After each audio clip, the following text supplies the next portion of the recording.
संबलपुर मुख्यमंत्री मोहन चरण माझी संबलपुर पहुंची मां समलेई दर्शन कर मुख्यमंत्री यहाँ समलेई प्रकल्प अंचल बुली सांगरे उपमुख्यमंत्री केवी सिंहदेव राजस्व मंत्री सुरेश पुजारी पंचायत राज मंत्री रविनारायण नायक जंगल मंत्री गणेश राम सिंह खुंटिया विधायक जयनारायण मिश्र प्रमुख मां समलेई दर्शन कर मुख्यमंत्री मंत्री जन अभियोग शुणी शिविर में जोगदेवे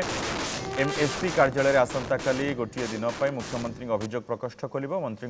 विभाग सचिव रे लोकों सरकार लोकों पाखक आसी अभियोग शुणुवा मुख्यमंत्री कहते मां निकट में सर्वप्रथम प्रार्थना करिछि संबलपुर एवं सारा ओडिशार मंगल हब आशार केमिति विकास हम से मां निकट में प्रार्थना करिछि। द्वितीय कथा है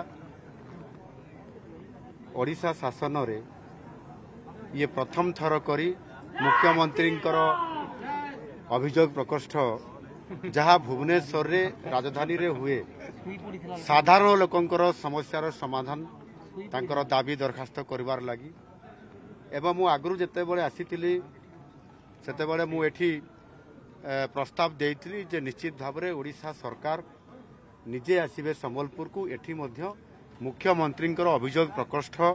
एठी हबो एवं साधारण लोकंकर साधारण समस्यार दरखास्त ग्रहण करिवे एवं लोकंकर सहित आलोचना करी तार आसु समस्या समाधान करिवार लागि